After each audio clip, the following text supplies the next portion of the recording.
Hi guys. We're coming to you live from isolation, from quarantine.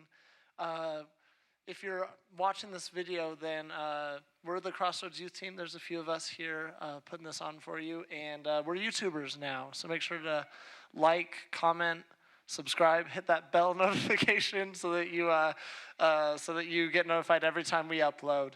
We're going to be doing this for the next few weeks just because we're not supposed to meet, and we want to make sure that everyone stays healthy, stays sanitized, and stays about 6 feet apart from each other. So that's what we're doing right now. So when I come up, I'm just going to set the microphone down when I leave, and then Clay will come up and get it, and there will be no human interaction at all. I want to tell you what's going on at Crossroads Youth over the next couple of weeks.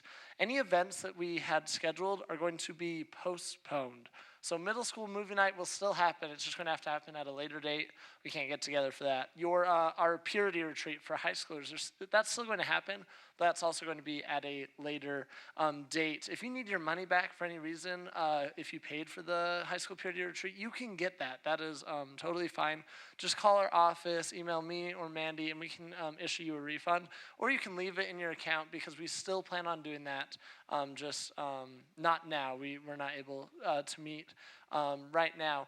At the end of this message that Clay is about to share with us, we're going to have a Zoom call. If you get our emails, you can check your email for the information, so you can sign into that Zoom and you can participate in our small group discussions so that we can all interact, from the comfort of our homes. Or it's going to be in the description of this video. As John Crean calls it, the doobly-doo. You can check the doobly-doo out, and the instructions will be in there. So I'm now going to turn over to Clay, who's got a pretty awesome message that he's worked hard on for us. Good job, Nate. You did it. 6-foot rule. I don't normally get nostalgic about things, but I am getting nostalgic right now because I've got this camera right here, and it makes me feel like I'm about to record a video from my old YouTube channels that I had back in the day. I had one when I was 10 years old, and then I had one when I was 18 years old, and then I had another one when I was 19. So I've been all around the YouTube world, but I've never live streamed before, so this is a new experience, and this is really cool. But anyway, it has been a while since I've shared a message here, and what's interesting is none of you guys are here, you guys are there. So as much as I can, I'm going to try to connect with the camera and not just these empty seats. So we'll see how that goes. But I am excited to give this message in our new series, or finishing up our series, A Word to the Wise. And we've been talking about wisdom and in a specific verse in Proverbs over the last 2 weeks. So today I get to finish it out, and it's going to be really fun. Week 1, Connor had talked about what folly is and what it looks like to be foolish, and maybe how to avoid being foolish. Week 2, Nate talked about Lady Wisdom and how we should love wisdom and be guided by it. And today, I want to talk about Solomon. But first, there is something pretty personal that I wanted to share with everyone that I have been debating for a while if I have actually wanted to share it or if I felt like it was helpful in any way. But I think in terms of this message and with this series, there's a lot of wisdom that can come from it. So I think there's a lot to learn. So from about the end of just last August to the beginning of October, I had something of a secret relationship. I got set up on a semi-blind date with a girl, and I say semi-blind because we were both aware of each other's existence. We just had never exchanged any words with each other or anything like that. One sec, I need some of this. Okay. So the date went super well, and then another date, and then another date. And I really enjoyed talking to her. I enjoyed hanging out with her. And during this, I was seeking out advice from my roommates and one of my mentors as well. And all three of them, without fail, the first question they asked was, is she a disciple? Is she a follower of Jesus? Is she chasing after Jesus with everything that she has? in the way that you want. And the reason that I was asked this was because they were holding me accountable, because I had previously told them that I only wanted to date to marry, like I don't want to just waste time, and I really only want to marry someone that's a disciple of Jesus. So the answer to their question was no. She wasn't a disciple, she wasn't following Jesus, and so their advice was to just be friends with her so that no one got their feelings hurt, so that I didn't waste any time, and so that there wasn't any feelings exchanged that shouldn't be exchanged or anything like that. And with this, one thing that Jesus asks us to do in relationship is to be equally yoked like oxen. Reed, if you'll go ahead and put the picture. So this is what a yoke is if you're not aware.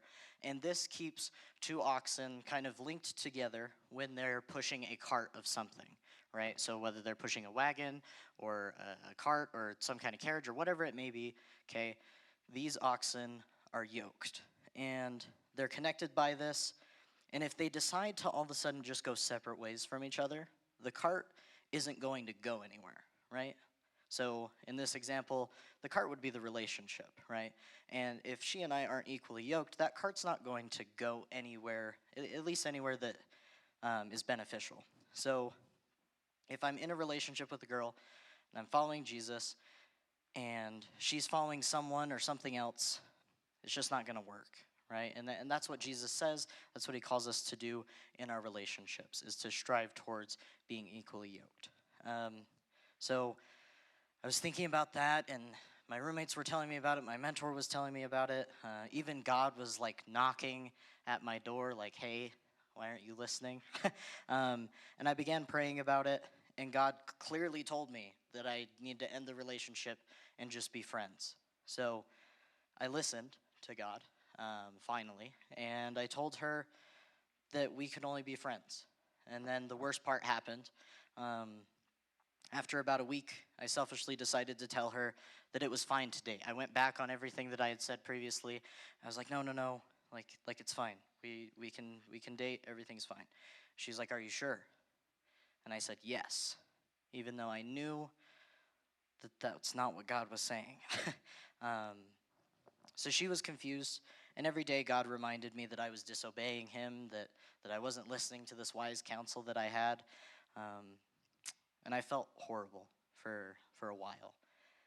And finally, I told her what was going on between God and I, and that we could only be friends this time with no exceptions, and I wasn't going to change my mind, and that was the best thing. And she understood. But I watched her heart just completely break. Like, just everything inside just broke. Because, we both liked each other, and like everything was going really well, and I ended it just like that. Again, after causing a lot of confusion. So I could have spared her all of that pain if I had just listened to all of the wise advice that was given to me at the beginning of that friendship that turned into a relationship. And I could have had that from start to finish without any troubles, any drama, or any pain. And I think, I know that it's really common for us, just as humans, to hear a command from God and then disobey him, right? We hear something very clearly, and then we just don't do exactly what he says to do. We do the exact opposite sometimes, right? Luckily, we have his grace, but I certainly don't want to abuse it, okay? So ask yourself if you've ever been disobedient to God. Your answer is probably yes, okay? In my situation, I knew what God wanted me to do, and I disobeyed. He reminded me what he told me before, and I chose to disobey him again. Why? Because I liked a girl? I really don't think that that's reason enough to not listen to God's wisdom. So I think overall with this, the issue here is not a matter of right or wrong, and we'll get into that in a minute. But my situation was a matter of asking myself, is it wise or is it unwise to date this girl? Have you ever found yourself in a similar situation where you felt like you weren't doing anything wrong, but you weren't being wise? Maybe it was with a relationship, Maybe it was your friends asking you to do something that wasn't illegal, but it wasn't smart, right? Perhaps you're in an argument with your parents and you yelled at them. Maybe you said something that you didn't mean, okay? And in that instance, you're not doing anything illegal or wrong, so to speak, in like the world's eyes. But again, you're just not making a wise decision. And you know that, right? Because you feel it afterward. And I want to share another example before I get into Solomon and everything like that. It is going to require me to talk about a movie, so bear with me. Try not to laugh, but really just think about this in context of how a certain character makes a certain decision that's foolish and what those consequences are. So, in Star Wars Episode 3, I'll let you guys laugh. I can't tell if you guys are laughing or not. The main character, Anakin, is faced with a choice of killing someone in cold blood. And I'm not going to show the actual scene because it's a bit too violent, but I'll give you guys some cliff notes for the story. Reed, if you'll pull up the picture, okay? So this is as much as I'll show of this. And in this, there's 3 characters that you should know, okay? There's Palpatine, there's Dooku, and there's Anakin, okay? Most of you guys might already know who this is, but I'm going to fill you guys in anyway. Palpatine is a secret Sith Lord acting as a great mentor and politician, so he's like the perfect bad guy, okay? And he's been slowly, over the course of these movies, trying to get Anakin to compromise his values as a Jedi. And the Jedi are like these good guys who uphold very strong values of integrity and keeping peace and things like that, okay? And the reason for this is so that Anakin can become the most powerful Sith Lord ever, okay? And then there's Dooku. So Anakin is right there with the 2 lightsabers, and then Dooku's kind of on the ground. You can barely see him. He's kind of old. And he is a Sith Lord who's responsible for killing countless people throughout this entire galaxy. Anakin is a Jedi who's been trained in the ways of good, and Jedi are supposed to be wise and make decisions that benefit the galaxy for the greater good, but they're also supposed to be merciful, okay? So Dooku and Anakin, at this point, have already fought once before, and the last time, Dooku escaped by cutting off Anakin's arm, okay? So now Anakin's got like a robot arm. It's really cool. And this time, they battle in front of Palpatine. Anakin cuts off both of Dooku's hands, and then he kind of like drops to the floor. And he puts 2 lightsabers to his throat, and he debates on if he's going to kill this man who's caused so much pain and hate and anger and all of this, okay? Or if he's going to arrest him and have him stand trial for what he's done. He hesitates, and the camera zooms in on his face, and you see him thinking about the lessons in mercy that he's previously been given, okay? The wise counsel that he's previously been given. Now, I doubt any of you guys have ever been in a situation where you've debated whether or not you should kill someone, okay? I doubt you've been in this exact situation, but let's put our own situations into this example, okay? You're sitting there and you're debating in your mind if you should really watch what you're about to watch, okay? You're debating if you should say what you're about to say. You debate if you should date that person or not, okay? You know that maybe you shouldn't, but you really, really want to do whatever that thing is, right? It's tempting, and it's something that you really want, okay? So Anakin hesitates, and Palpatine's sitting there, and he's like, you need to kill him now. Do it, okay? And Anakin hesitates, and he says, I shouldn't. He hesitates again. The camera zooms in, and we really get to like have another opportunity to think this through, right? And this is kind of like us again in this situation, whatever it may be for you. You're thinking, and you're like, I shouldn't do this, but I might, you know, like it's right there. So he does it. He beheads Dooku, and he feels immediate guilt afterward. And then Palpatine tells him, it's okay. He cut off your arm, and you wanted revenge. Maybe the enemy tells you a similar thing. It's okay. They want a relationship, and you don't want to be lonely, so you should do it. Like that's what the enemy can say to you, right? They want you to try this new thing, and you want to fit in. So it works, right? Your parents grounded you, so you hate them, okay? That's something that you've probably said before. If you haven't, good job. I'm definitely guilty of saying that. So because Anakin in this moment was willing to compromise his values, his training, and his wise counsel from the Jedi, he begins to compromise in other aspects of his life throughout the rest of this movie. And with that, you see him kind of start to lead down this path to the dark side, as it's called in the movie. He even gets the love of his life killed because of his actions, and because of this like blindedness that he has, okay, and the just complete, just foolishness is really what it is, right?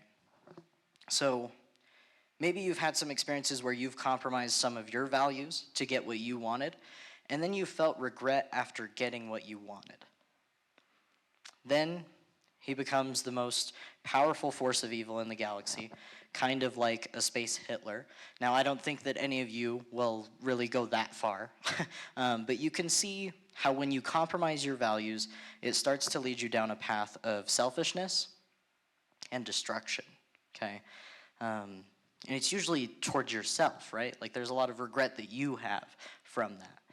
So with all of that said, let's go ahead and start talking about Solomon, okay? Solomon was the wise son of King David.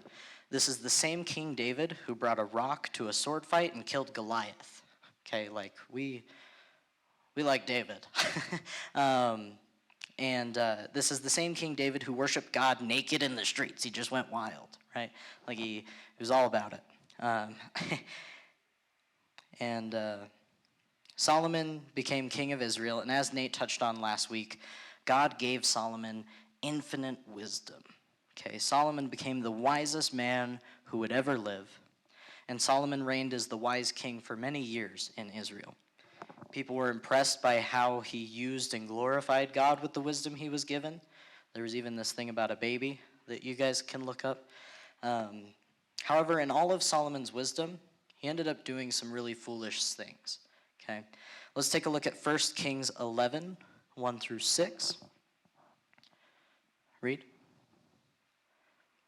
Thank you. Now, it says here, now King Solomon loved many foreign women. Besides Pharaoh's daughter, he married women from Moab, Ammon, Edom, Sidon, and from among the Hittites. The Lord had clearly instructed the people of Israel, including Solomon, okay, you must not marry them because they will turn you and your hearts to their gods. And then it goes on to continue in verses 10 and 11. It just continues from there. Yet Solomon insisted on loving them anyway. Okay? Kind of sound familiar with what God, when God tells you to do something and you just insist on doing something else anyway? He had 700 wives of royal birth and 300 concubines. And in fact, they did turn his heart away from the Lord. In Solomon's old age, they turned his heart to worship other gods instead of being completely faithful to the Lord his God, as his father David had been. Solomon worshipped Ashtoreth, the goddess of the Sidonians, and Molech, the detestable god of the Ammonites. In this way, Solomon did what was evil in the Lord's sight. He refused to follow the Lord completely, as his father David had done. And then Solomon worshipped Ashtoreth, And then it continues in verses 10 and 11, if you'll go there. He had warned Solomon specifically about worshiping other gods, but Solomon did not listen to the Lord's command. So now the Lord said to him, since you have not kept my covenant and have disobeyed my decrees, I will surely tear the kingdom away from you and give it to one of your servants. This story, the story from Star Wars with Anakin, my personal story, and even maybe the story that you're thinking of right now, okay, whatever it is, I want you to think about what it is, if you haven't already been thinking about it. And if you think you know what it might be, surface that memory, okay, and be thinking about that. All of these stories have one thing in common. We have lived through the pain of regret because of our actions, because of our decisions, okay? I was warned by God that there would be consequences I wouldn't like if I continued dating that girl. Anakin was warned by his teachers that if he killed someone in cold blood, it would lead him away from the Jedi Order. Solomon was warned by God that he would suffer consequences if he fell away from the Lord and loved other gods. So overall, we have this choice, okay? We can either live with the pain of discipline, and I'll talk about that here in a second, or we can live with the pain of regret. And I feel like we probably don't want to live with the pain of regret because I've done that. And you've probably done that. Anakin did that. Solomon did that. We have so many stories to learn from where people have done this. And it's not fun. So another thing here, in preparing for this message, I was told about this verse in Corinthians that I think perfectly helps us to understand how we can make more wise decisions in life. Okay, 1 Corinthians 10:23 says, you say, and this is talking about God. So God says, I am allowed to do anything, but not everything is good for me, for you. God says, I am allowed to do anything, but not everything is beneficial. God here says that all things are permissible, all things are allowed, okay? And the real question we should be asking ourselves is this: is it really beneficial to my walk with God? Because not everything is going to be beneficial for us and our relationship with Jesus. We can date whoever. We can marry whoever. We can seek out revenge, okay?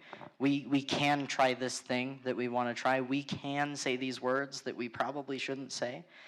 But that doesn't mean that we're going to benefit from it. When God speaks clearly to us, it's important that we listen and that we obey. We shouldn't try to do things our own way, because the battle we face, again, is not between right and wrong, because you can argue back and forth all day long between right and wrong, right? What I mean by that, in arguing back and forth between right and wrong, is this. The Bible, God's Word, tells you exactly what is right and what is wrong. But we live in a world that loves wrong, that celebrates sin, right? And going back to this example with Anakin killing Count Dooku, a child of God would say that it's never okay to kill someone in cold blood. People of the world would argue that he deserves to die, and that because of the pain he caused, it's right to kill him. I think that God calls us to ask ourselves if something is wise or unwise, beneficial or not beneficial. And this is, again, instead of asking right or wrong, because our flesh gets in the way, and it tricks us into thinking that sin is right. Sin is simply going against God's will. So if we say that something is right, but it goes against God's will, that person's wrong, based on everything that the Word of God says. Now, when I say beneficial, and when God says beneficial, that means so much more than something that's just on the surface. God's speaking to our spirit and not just our flesh. I tried justifying my flesh by saying, it's beneficial to me to have this relationship because then I have someone to cuddle with, because she makes me happy, because then I don't feel alone. But my spirit was not benefiting. Instead, I was allowing myself to be distracted from my relationship with God, the relationship that's actually going to fulfill me and give me a purpose. So again, ask yourself if your spirit and your relationship with God is benefiting from the choices you're making. Because again, you can live with the pain of discipline or the pain of regret. Our main application for this series is this verse from Proverbs. And so far we've talked about listening carefully and opening your heart in Proverbs 22:17. And now I want us to memorize the next part of that verse. Read if you'll pull that up. It says, listen carefully and open your heart. That's what we've gone through.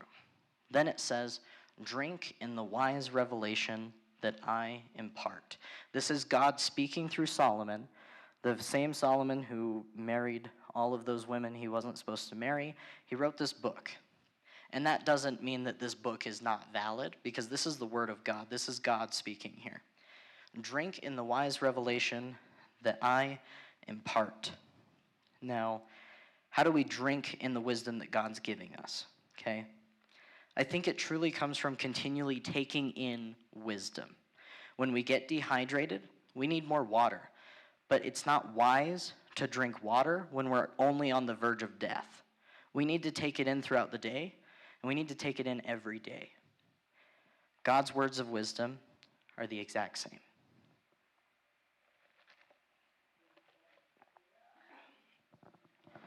Now, think about how much stronger your faith would be if you were to drink in wisdom every single day. Think about the weight that would be lifted from you if you could go to bed each night knowing that you made the wisest choices that you could make that day, because you stocked up on all this wisdom. You drank it in day by day, not only when you were dehydrated, but because you knew that you would need it. Don't do what Solomon did. He had all of this wisdom, right? He got it all from God.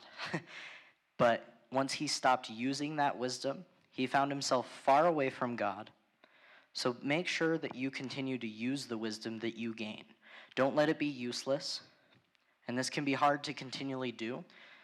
But one thing to remember is, again, you can live with the pain of discipline, or you can live with the pain of regret. In this way, a person who is trying to be wise sets boundaries to keep themselves from making a decision that isn't wise, okay? Maybe there's some boundaries you can set up in your life that prevent unwise choices from happening. Another way to drink wisdom that I saw on YouTube one time is there's this guy who suggested that you read a chapter of Proverbs each day. There's 31 chapters, and there's at most 31 days in a month. So one thing you could try is to read whatever chapter of Proverbs matches the day of the month you're in. So with today being the 17th of the month, go ahead and read Proverbs 17. Tomorrow's the 18th, read Proverbs 18. They're not long. Another thing that you could kind of think about is last week I was watching this video of this pastor. His name is Wayne Cordero. And he was talking about how important it is to store up on wisdom. And he thinks of them as like little nuggets of wisdom. That's what we're getting, right? And he says there's two ways to learn to gain wisdom. The first way is through personal experience, okay? If I run into that drum cage right behind me and I break my nose, I gain a nugget of wisdom that says, hey, you probably shouldn't run into the drum cage or else you're going to break your nose. I gain that at the cost of a broken nose, and hopefully I use it so that I don't break my nose again. The second way that we can obtain wisdom is through other people's experiences. And that's what I've been talking about this whole message. I've talked about my experience, I've talked about Solomon, I've talked about some fictional characters, and again, you're thinking about your specific scenario, okay? We can learn from other people's experiences if we take that wisdom from them, okay? Because if we're only using our own lessons from life, we're really not going to make it very far in life. Like if we have to break a bone just to obtain a nugget of wisdom, we do not have enough bones in our body to obtain enough wisdom to get through this life, okay? So again, in that way, you can live with the pain of discipline or the pain of regret. Try some different things until you find out what works best for you. Take wise counsel from other people, okay? And no matter what, continue to drink in the wise revelation that God imparts. Now, I want us to say that verse together, and we're not all here, right? So this might be weird. You might have your phone, you might have your AirPods in, you might be at a grocery store, okay? Wherever you're at, say this verse with me. Proverbs 22:17. We'll go in 3. 3, 2, 1. Listen carefully and open your heart. Drink in the wise revelation that I impart.